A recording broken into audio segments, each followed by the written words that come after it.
This is Lee Selby, Lightning Lee Selby, and you watch some Boxing Domination. It's Mohim for Boxing Domination, here with Denzel Too Sharp Bentley. How are you, champ? I'm good, thanks, man. How you doing? I'm great, thank you very much. So, champ, you're 10-0 now. Yeah. 10-0 for 8 knockouts. One thing I've always wanted to ask you about your amateurs, and I'm getting straight to the point. Can you talk to me about your amateurs, how many fights you've had, what you've won? Didn't do much as an amateur.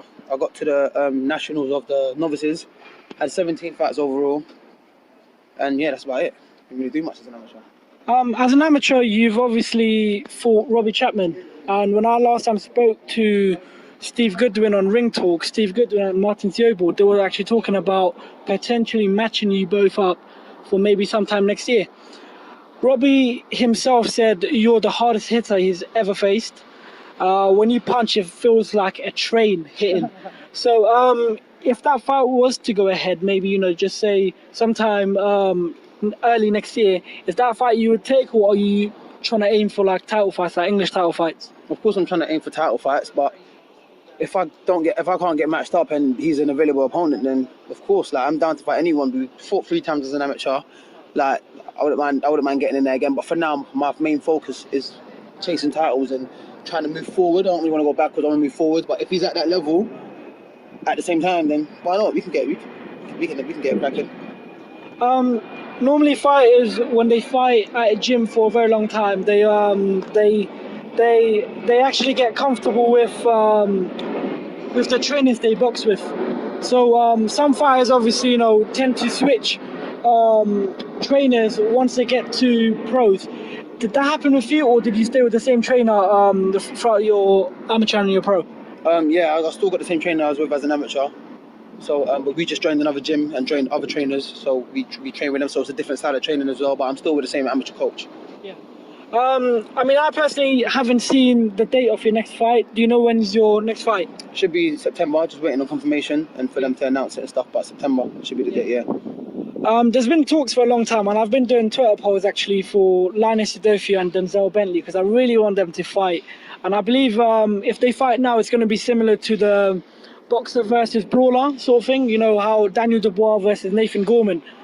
Daniel Dubois was the brawler, but Gorman was the boxer. Yeah. In this case scenario, he's known as the brawler with the higher. He's the brawler, me. Yeah, with a high knockout percentage, obviously, okay. And with Linus, he's obviously got 7 out of 13. Yeah. Is that a fight you would take, or would you rather wait for longer to maybe get a British title, Commonwealth title, or even a European title if that comes up? I'm not about waiting because no one knows if we're both going to reach that level. We both aspire to reach that level, yeah. But careers change at any point. You never know what could happen. Like, God forbid you could take a loss. God forbid you can get injured. Something else might pop up and you might go across the street to do something else for another title. You might not be able to make the weight no more. Do you know what I'm saying? Like, anything could happen. Like, we tried to have that earlier.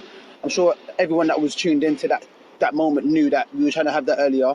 But obviously, his team had different plans for him, obviously, which is cool. That's his team. That's what his team's there for.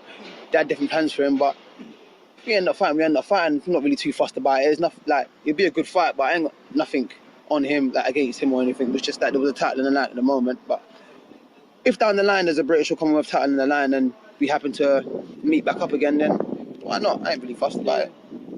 Have you sparred Larry Akondayo yet? Yeah, he's a serious fighter. So what was sparring Larry like, knowing he's actually gone and fought, a world title challenger like Gary Corcoran, in which was a very controversial decision. So just talk to me about what was it like to spar Larry Akondayo? It was good, man. We spar all the time. He's joined our camp now, so we're together a lot. So, like, he's always giving me tips, always learning from each other. Like, I like to soak up things when I'm sparring as well. So, like, when we're sparring, it's not just a brawl. Like, he's trying to box me and I'm trying to pick up on things he's doing.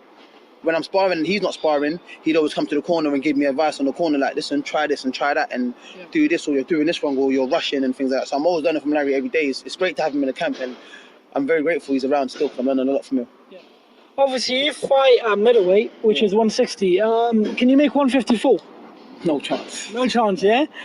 because I'm Anthony Fowler versus Brian Rose. I'm sure you know both fighters, right? Yeah. Anthony Fowler versus Brian Rose. Brian Rose is turning 35 years old. Anthony Fowler just coming for a loss against Scott Fitzgerald, which was a great fight between them both. Their fight on Friday, how do you see that fight going? And also, how do you see a fight between John Harding Jr. and Jack Cullen going? As most people think Jack Cullen's going to stop him as he is too big. I haven't seen Brian Rose box in years, so I don't really know what he's like right now. So, like, I'd expect Fowler to win, because I'm guessing that's why they're putting him in there, for him to get back another big win and get back on the scene. To be honest, his only choice is to win. He can't afford to lose this fight because he's coming off a loss. It is a big fight, it is a big risk, but I reckon Fowler can do it. He just needs to, we see what he's learned from that loss. Maybe he won't just be a tough guy and just, you know what I'm saying, do things like, you know what I'm saying, stick to his strengths and stuff. But that's down to him. That's between him and his camp. Yeah. What about John Harding versus Jack Cullen? Yeah, with John Harding and Jack Cullen, I'm rooting for John Harding. I want him to win that. John Harding's a good guy. He's cool, and he's been through a lot. I feel like this is his journey. This is his time to kind of make up for his past life. You know what I mean? Like, just to kind of like rebuilding himself. You know what I'm saying? It's like, I feel like this is his time to go out there and do what he needs to do. People say Jack Cullen's too big, but is he really too big? He's a bit tall, but he's a bit skinny. They ain't really got much on him. So he's tall, more Ranger fighter, but John Harding can fight, and he would go there to have a fight.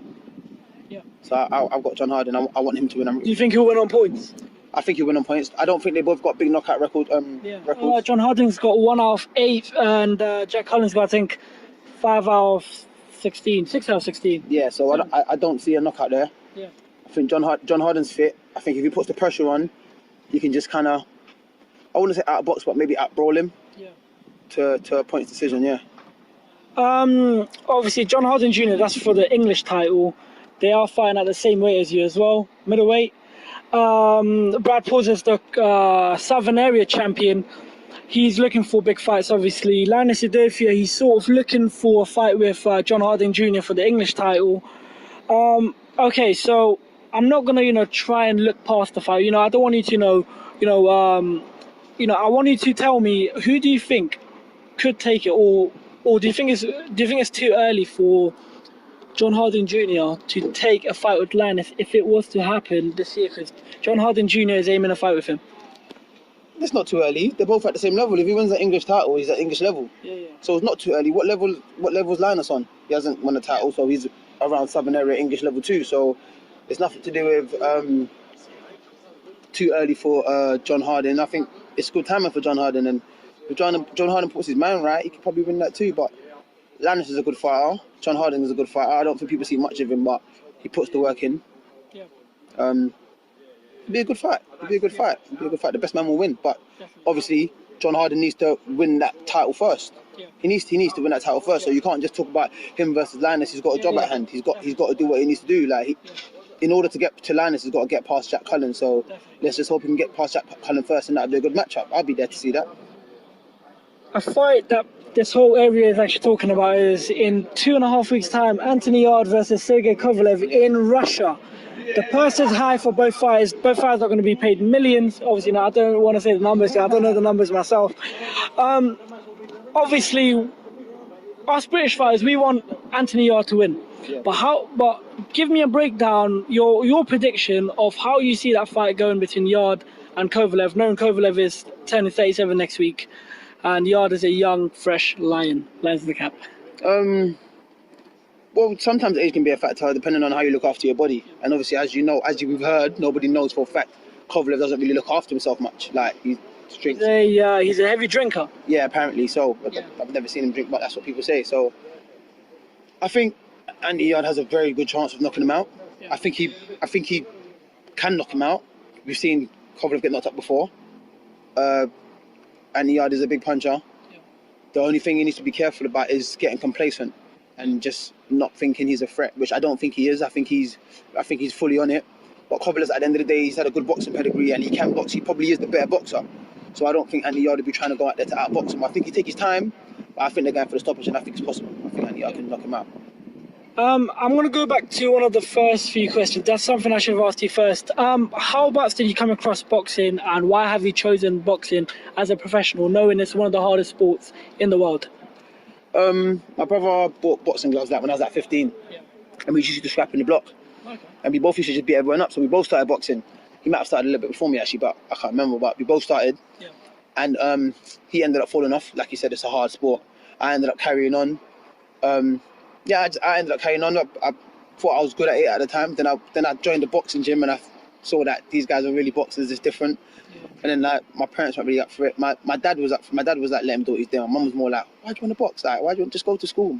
My dad was more like, yeah, let him do what he's doing. Let him do what he's doing. So then, as time went on, my mum came to see me fight as an amateur, and she saw me fight. She's like, oh, he's pretty good still. So. Yeah.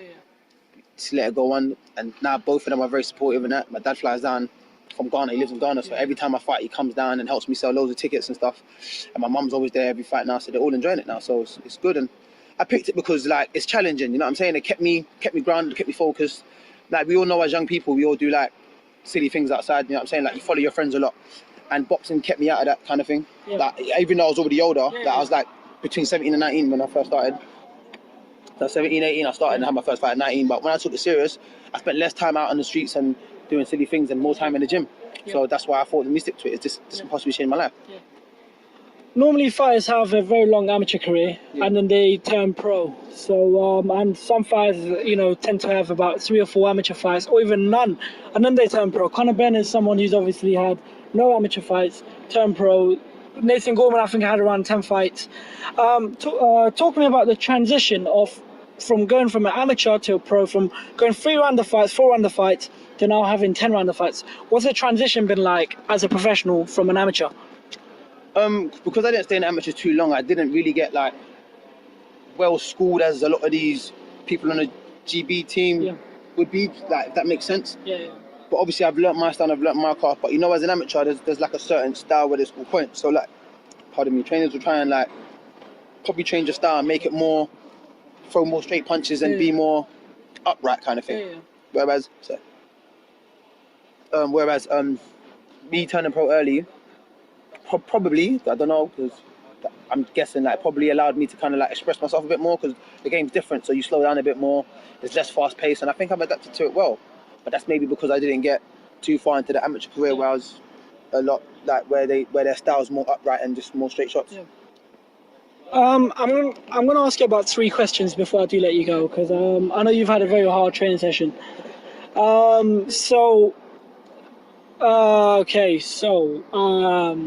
running out of questions. Ashley Theophane is fighting. Well, it's not confirmed, but I've heard the talks have begun for him and Josh Kelly. Okay.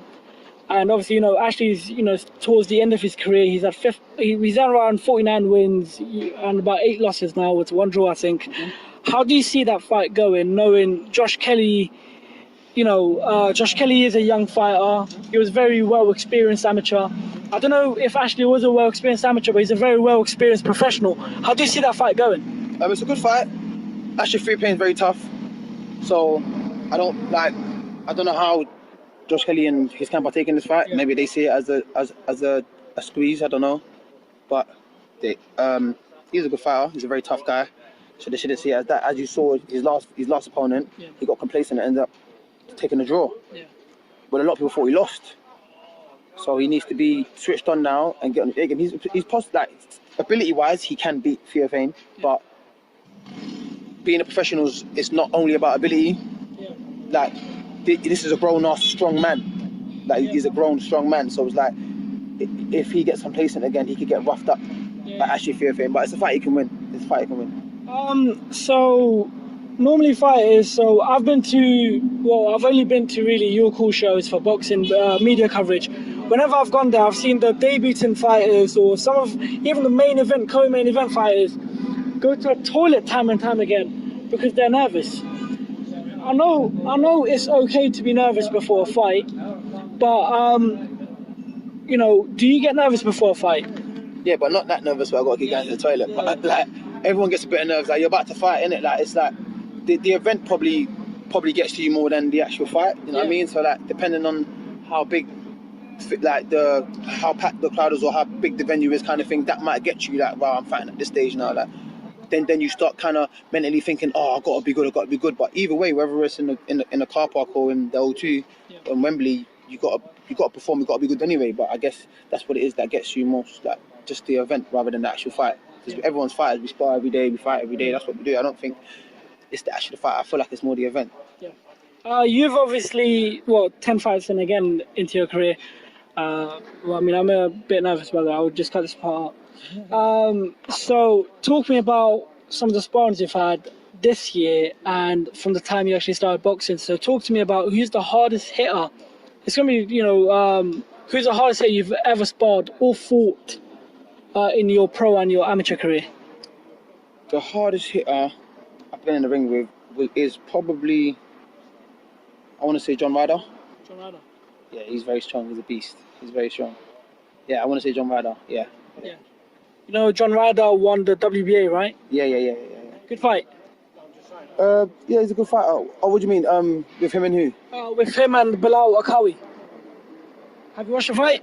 Oh, yeah, I'm bugging. Out in America? Yeah. Or the one before in Copper Box? The one in America. Yeah, that was a good fight. Yeah. He's a good fighter. I think he's gotten better since he moved up to super middle. Yeah. I think he gets time to kind of like rebuild himself, kind of like just he's not taking too much off him because he's a big guy. I know he's not that tall, but he's very big, like size-wise, he's wide. So I think at super middle he's got enough to run in a tank when he's fighting. So he's rebuilt himself very well. And I think he's done really well to get back to where he is and be in the position he is right now to potentially fight for a world title anytime soon. Before we do pack up, I do want to know, are you selling any merch? No, not at the moment. I want to get my name out there a bit, and I don't want to be focusing on other things that are necessary. I'm selling merch now. My name ain't big. I'd just be running around trying to sell merch. But when I'm a household name, when I'm start winning titles and getting out there, all that stuff will come with it. But right now, just focusing on my craft and trying to be the best at what I do before I branch out to other things. If you can fight at any venues in the UK, or any venues in the world, what venue would it be? Most people tell me the O2. Well, it's a pretty common answer. But what's your ideal place to fight? To look back into your career after you retire from boxing and be like, you know what, I fought at that venue. O2 is a good venue, but in the world, I'd say either the MGM Grand or MSG. Yeah. Anyways, do you want to give a quick shout out to your sponsors and your team? Yeah, man. Shout out to the team. Big thank you to my sponsors, Ringside and Downward Demolition and Elite Sports Therapy. Yeah, they're doing a good job backing me, so thanks to them. Thank you very much for your time, and that's the interview wrapped with future world champion Denzel Bentley. Thank you very much.